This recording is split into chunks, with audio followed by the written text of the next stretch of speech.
A Bíblia ensina que os homens que trabalham publicamente no presbitério da Assembleia local devem ser reconhecidos e estimados por dignos de duplicada honra. Vamos ler algumas passagens que tratam dos anciãos e qual deve ser a postura dos outros crentes em relação a eles.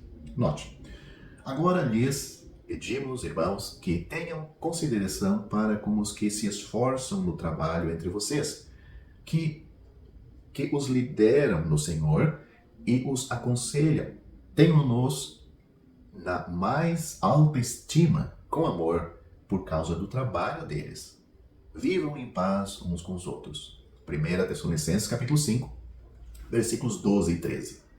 Outro versículo: os presbíteros que lideram bem a igreja são dignos de dupla honra, especialmente aqueles cujo trabalho é a pregação e o ensino. 1 Timóteo capítulo 5, versículo 17. Outro versículo: obedecei a vossos pastores e sujeitai-vos a eles, porque velam por vossas almas como aqueles que hão de dar conta delas, para que o façam com alegria e não gemendo, porque isso não vos seria útil.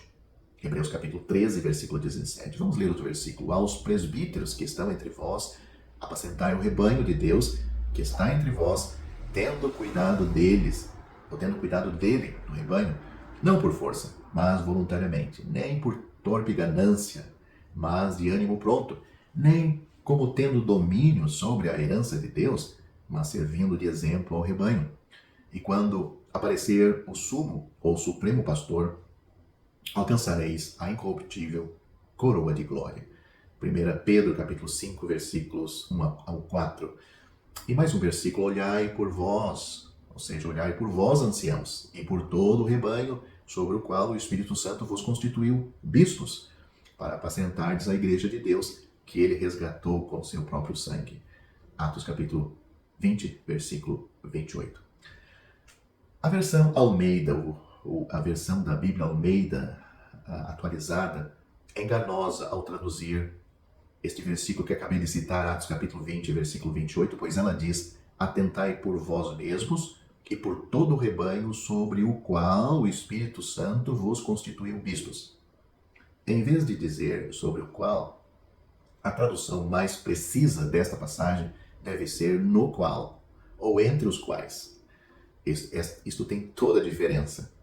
Embora os irmãos de fé devam se submeter aos anciãos e considerá-los dignos de honra e de muita estima, esses anciãos estão no rebanho, não sobre ele. A posição dos anciãos não está acima de outros crentes, dos outros irmãos. Quando uma assembleia reconhece um homem que o Senhor levantou, um homem entre outros homens, pois a assembleia não deve ter um ancião. Normalmente a Bíblia fala de anciãos, pluralidade. Então, quando uma assembleia reconhece um homem ou mais um homem que o Senhor levantou para ser um ancião, um presbítero, isso nada muda a preocupação de seu coração pelos crentes ou sua capacidade de cuidar deles por meio da palavra de Deus.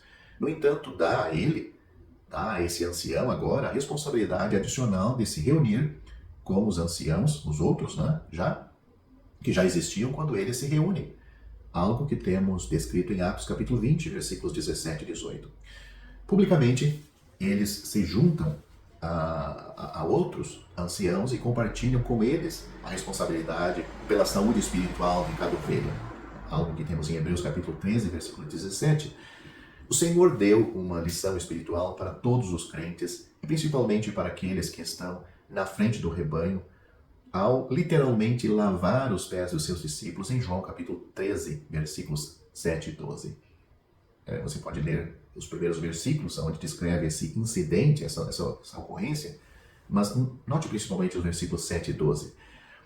Ele estava exemplificando o cuidado amoroso que cada ancião deve ter com os outros ao remover dos discípulos, pela palavra de Deus, tudo aquilo que impediria a comunhão com seu Senhor. Ao cingir-se com uma toalha e inclinar-se aos pés dos discípulos, o Senhor Jesus foi modelo de cuidado e serviço. Assim, aqueles que aceitam a responsabilidade de cuidar com amor da condição espiritual dos irmãos na fé são humildes, servos do Mestre. Ele ensinou que aqueles que lideram seu povo são ministradores, ou seja, diáconos, e servos, escravos, algo que temos em Mateus capítulo 20, versículos 26 a 27. E esta atitude é exigida de todos os crentes, pois Paulo disse aos filipenses: nada façais por ambição egoísta ou por vaidade, mas humildemente, considerando os outros superiores a si mesmos. Cada um cuide não somente dos seus interesses, mas também dos interesses dos outros. Seja a atitude de vocês a mesma de Cristo Jesus, que, embora sendo Deus, não considerou que o ser igual a Deus era algo que deveria pegar-se, mas esvaziou-se a si mesmo, vindo a ser servo, tornando-se semelhante aos homens. Filipenses capítulo 2, versículos 3 a 7. Lemos em 1 Pedro capítulo 5, versículo 4, e quando aparecer o Supremo Pastor, os anciãos alcançarão a incorruptível coroa de glória. Essa coroa, aparentemente, é para os subpastores, os anciãos, que cuidam das ovelhas do Supremo Pastor, o Senhor Jesus Cristo. O contexto do livro pode explicar por que Pedro, pela inspiração do Espírito Santo, a chama de coroa de glória. Pedro lembra os crentes dos sofrimentos do Senhor Jesus e de sua glória subsequente. 1 Pedro capítulo 1, versículo 11, ele encoraja os crentes em suas provações de que seu sofrimento também precede a glória. 1 Pedro capítulo 1, versículo 7 e capítulo 4, versículo 13. De duas maneiras, os anciãos podem ter sofrimentos especiais.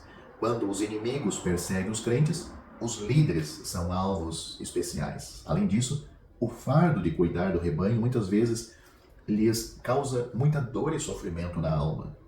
Esses irmãos sofrem em silêncio, por irmãos desviados, por irmãos rebeldes, pelo inimigo atacando os irmãos. A glória segue o sofrimento. Por isso, de maneira única, o Senhor reservou para eles uma coroa de glória. A Bíblia fala em outras coroas. A coroa da vida, por exemplo, é oferecida aos que suportam a tentação. Tiago, capítulo 1, versículo 12. Todos os crentes podem concorrer a esta coroa por sofrer por amor ao seu Senhor. Esta e outras coroas os crentes vão receber após o arrebatamento, quando o Senhor Jesus vier nas nuvens para chamar a sua igreja, e antes de entrar no céu, vai ter o tribunal de Cristo. Não para avaliar a salvação daquela pessoa, mas para avaliar a obra daquele crente. A salvação é pela fé e é de graça. Mas este galardão, esta recompensa, e até mesmo a posição de administração no reino, ajudando Cristo na administração do reino, isto vai ser recebido pela fidelidade do crente e dos crentes aqui na terra, na ausência do seu Senhor, em fidelidade com Ele. Essas coroas vão ser recebidas diante do tribunal, recebida ou não recebida, no tribunal de Cristo.